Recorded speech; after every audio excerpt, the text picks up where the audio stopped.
خدمتي كشرطي دازو قدامي بزاف ديال القضايا، ولكن هاد القضية من بين القضايا اللي بقاو محفورين ليا في الراس، ماشي حيت الجريمة كانت صعيبة، ولكن حيت الخيوط ديالها تجمعو بواحد الطريقة غريبة.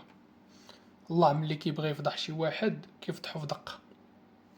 نهار السبت 2003، معقلتش لتاريخ القضية بالضبط، اللي عاقل هو عام 2003 جانا بلاغ وحنا في المداومة، يعني أننا نتوجهو لواحد الطريق صغيرة معزولة وسط واحد الغابة، أنهم لقاو تما واحد الجثة ديال مرا.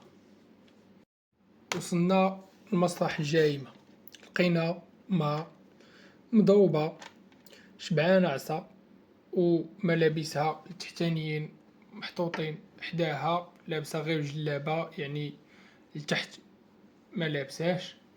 هنا كيبان من خلال المعاينة الأولى أن السبب هو دافع جنسي. دينا الجثة لمسرح التشريح، قمنا برفع المسامات، تعرفنا على السيدة ساكنة في منطقة بعيدة على فين لقيناها بحوالي شي 30 كيلومتر، وهي أم جوج أطفال. الغريب شنو اللي وصلها تما. عيطنا للزوج تاعها اللي هو سائق شاحنة، قال لينا بلي هو كان مسافر وعارف بأن مرتها كتكون في الدار، ولادها كبار شوية تاهما استجوبناهم. قالك عادي يعني مهم كتمشي كتبات بعض الأحيان في المنزل ديالها التاني أو عندها واحد البارتمان كتمشي كتكون فيها، يعني بالنسبة ليهم عادي أن ديك المرا تغبى عليهم نهار يومين، يعني مكينش مشكل. هاد المرا كان عندها 45 عام، مرا زوينة مهلية فراسها، ولكن كانت على علاقة برجل آخر دايراه خليل تاعها، وغادي نعرفو فهاد القصة كيفاش عرفناه وكيفاش الله ملي كيبغي يفضح شي إنسان راه كيفضح ليه كل شي في دقة. هاد الخليل تاعها كانت كتلاقى بيه في الشقة تاعها، عندها بارتما التانية ديالها، كانت كتكريها من بعد خرجت الكراية ولات ديرها مكان كتلاقى فيه بالعشيق تاعها. حتى لواحد النهار غادي يقول ليها انا باغي نتزوج، انتي ما مزوجة، انا باغي نبني حياتي، يعني انت عندك وليدات مزوجة حتى انا راه خاصني ندير العائلة. هي ما غاديش تقبل هاد الهضرة نهائيا، وغادي تبقى لاصقة فيه وكتمشي عنده ديما للخدمة وكتوقف عليه وكتبقى تنوض معاه الصداع، حتى انهم الناس اللي معاه في الخدمة شهدوا باللي شحال من مرة فاقوهم، وكانت بعض المرات كتبدا تغوش عليه، عطيني فلوسي اللي خسرت على ودك، عطيني 6 المليون ديالي باش شريت لك الطوموبيل. اللي كانوا خدامين معاه كانوا كيفاقوهم وكيسحبوها وغير الخليلة ديالو، يعني عادي، يعني ما كانوش كيهتموا او انهم كيعتقدوا انها امرأة متزوجة. السيدة قالت شنو ندير شنو ندير، مشات مشات عند الفقيه. هاد الفقيه كاين في ديك المنطقة فين لقيناها مقتولة، يعني قايب ما بعيدش بزاف، غير فدوك الدواول اللي قايبين لديك المنطقة. هنا غادي نرجعو واحد فلاش باك لو، نعرفو كيفاش عرفنا هاد الجريمة وشكون القاتل تاع هاد المرا. من بعد يومين على الجريمة جا واحد الدركي قال لينا بلي شي ناس جاو بلغوه، لقاو شي راجل مفشوشة ليه رويضة تاع الطونوبيل وكامل مضروب ومقموش، يعني وكان كيبان ليهم خايف متوتر، وعاونوه يعني قاد تقاد ديك الرويضة، غير عاونوه السيد كسيرة، يعني جاوهم هما كيفاش في شكل السيد متوتر كامل القماش اللي فيه وداكشي باقي جديد، وغير عاونوه يعني كسيرة شي حاجة ما هياش.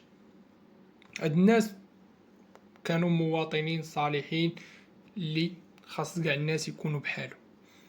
عند اول باراج مشاو بلغوا بهداك الراجل وداكشي اللي شافوه، وعطاو الوصف للراجل والطوموبيل ديالو قالوا مرسيدس كحله، وحتى انهم قدروا يعقلوا على البلاكه ديال الطوموبيل.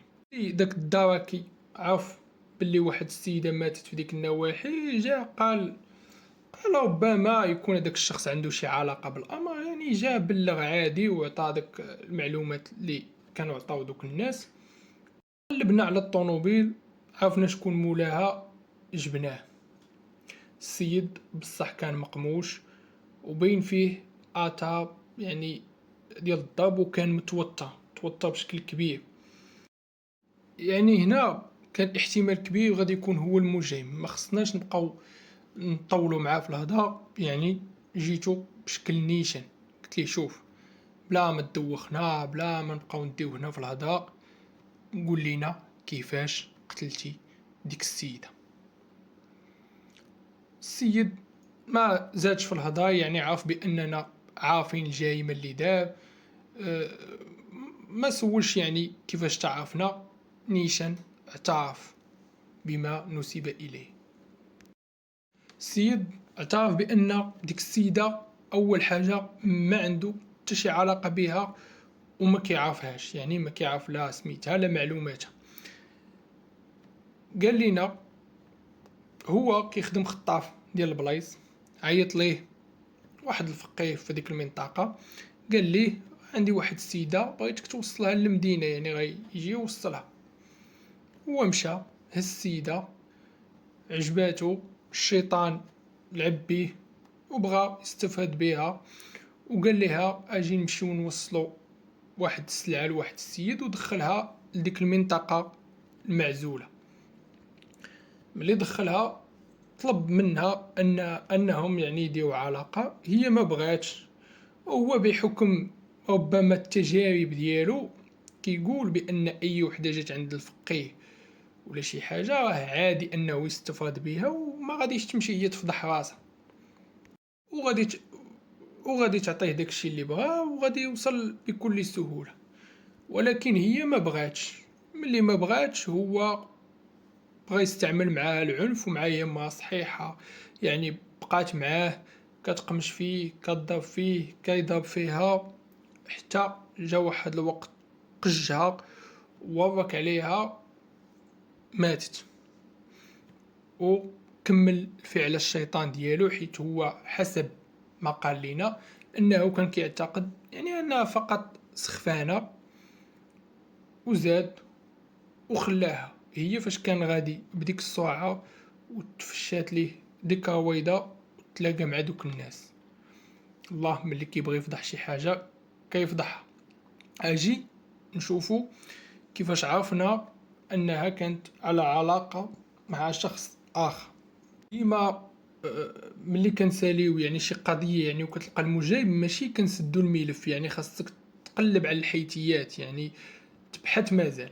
اول حاجه خصنا نعرفو شنو علاقه هاد السيده بهاد الفقيه اللي عطاها لهذا، يعني انه يوصلها هنا. قلنا السيد هو فينا داك الفقيه اللي هزيتيها من عنده. مشينا عند الفقيه فعلا، واجهناه وقلنا له واحد السيده جات عندك، ها الصوره ديالها، واش كتعرفها؟ شنو العلاقه اللي بينك وبينها؟ اعترف بما ان القضيه فيها الموت، يعني ما يمكنش ليه انه يكذب او يقول شي حاجه. قال لينا هاد السيده كتجي عندي باش تسحب لواحد السيد باش يتزوج بها، وقال لينا راه جابت لي يعني التصويره ديال داك السيد، طلبتها منها زعما باش ندير لها السحر، وجابت لي التصويره ديال داك السيد. قلنا لي ديك التصويره. شفنا ديك التصويره، لقينا داك الشخص هو شخص معروف خدام في المقاطعه. مشينا حتى هو جبناه. اجي فين كتعرف هاد السيده؟ شنو العلاقه اللي بينك وبينها؟ اعترف بكل شيء، اعترف بانه كان عاشق ديالها، كل شيء. واخا نكر بانه كان كيعرفها في الاول بانها مزوجه، قال بانني ما كنتش كنعرفها بانها مزوجه وما عرفشها انها مزوجه حتى مؤخرا، وبغيت نفاصل عليها. ومن بعد ما سولنا يعني الناس اللي خدامين معاه، حتى هما قال لك فعلا يعني كيشوفوا هاد السيده كتجي عنده، وهما اللي جبدوا انها مؤخرا ولات كتجي كضرب معاه حدا الخدمه، كتطلب منه يعني يرد ليها فلوسها. هنا قلنا ليه شنو قضية الفلوس اللي بينك وبين السيدة. تعرف قال لك بانها كانت ماما كتدبر عليه، وفاش بغا يشري واحد الطوموبيل عطاتو 6 المليون، والنهار قال ليها نتفارقو. ولات يعني كتقول ليه رد ليا فلوسي، بغيت فلوسي اللي عطيتك، ولا بيناتهم مشاكل. وهنا ربما بدافع الانتقام يعني كتشوف راسها ان واحد الشخص عطاتو فلوس ويعني ولات كتبغيه، انه في الاخر بحال بغا يخوي بها. ربما هادشي اللي دفعها انها تشد الطريق الفقيه وتبغي ترجعو بالسحور.